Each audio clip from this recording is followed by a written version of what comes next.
really good to be back. I love this campus. I love it every time I come. I appreciate what you are doing here today. I thank Chancellor Katay for meeting me when I came in, and I want to thank the leaders of our organizations, Rebecca Sterling and Arif Aziz of the Democratic Association. Thank you very much. And I want to thank John Garamendi for telling you to register to vote, because otherwise this is just an excursion on a Sunday afternoon. Look, I want to do something that is sort of atypical maybe for political rallies. Something rather different from that last debate. Let's go back to facts.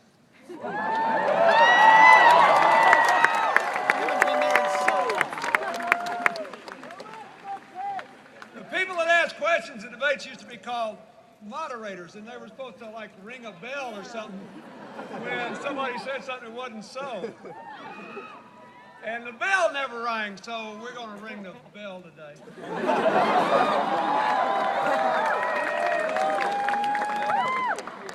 First thing I want to say is, if you look at this crowd and you look at these guys, you see what America is about.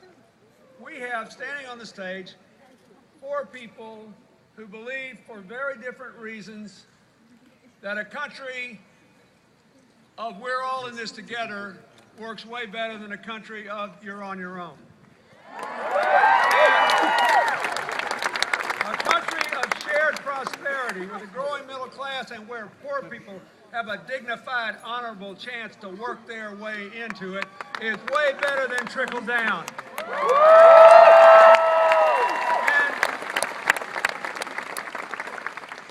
And a government that focuses on the future instead of giving away everything to the powerful in the present works better. That's what they believe. Why? Well, first you've got Mr. Garamendi, who was my Deputy Secretary of the Interior. He protected the environment for you when I was president. And his wife worked over at the Peace Corps to promote service around the world so people could see America's best face.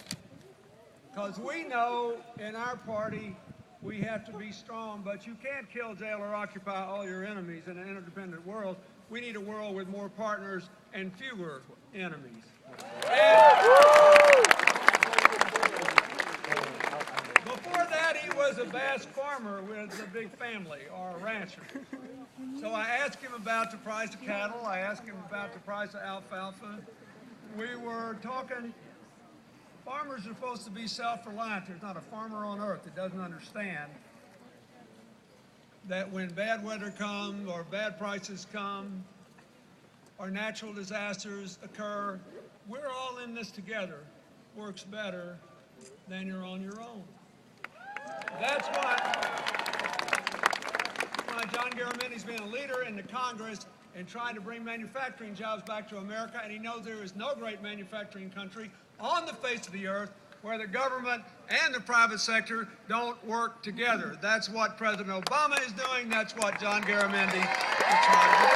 Yeah.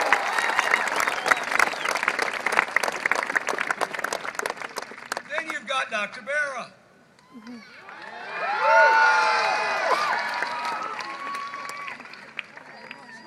The product of the American dream. An immigrant family, a guy who gets into medicine to help other people, volunteers for 17 years at free student-run clinics. The chief medical officer of Sacramento County Public Health. A man who believes poor people deserve the same health care that the rest of us get.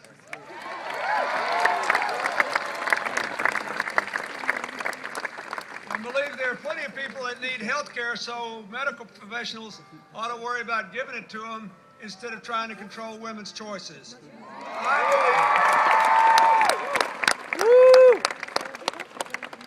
Two pieces of the American dream. Then you've got Congressman McNerney. The one thing he didn't tell you is that for years and years, long before it was fashionable, before he ran for Congress, he was in the wind turbine business, supporting wind energy. The United States ranks first or second in every major survey in the capacity to produce electricity from the sun and the wind. You want to know one big difference between the two presidential candidates?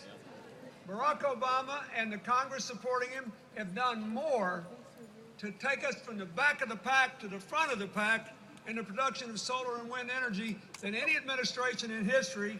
And his opponent says we got to get rid of those tax credits for wind. We got to get rid of those tax subsidies for solar.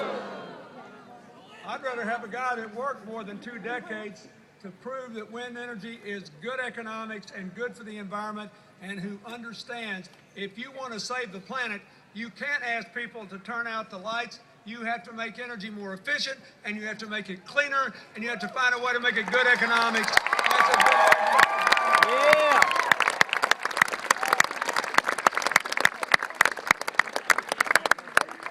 And it means something to me that he was inspired by his son to enter public service, because he wrote a bill to improve treatment for a very special group of our returning veterans.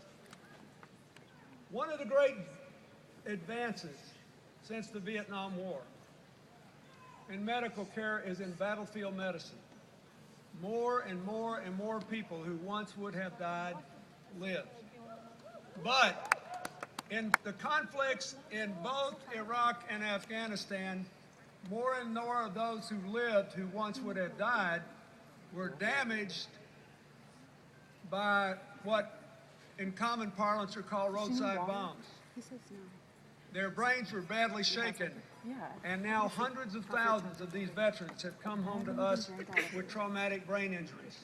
Some of them are obvious and painfully paralyzing to them. Some of them are less obvious, but they still cause empowerment. We have a profound obligation to them. Whatever you thought about either one of those conflicts, every one of those young men and women has a right to begin their lives again. And this man has done more than anybody else has done in their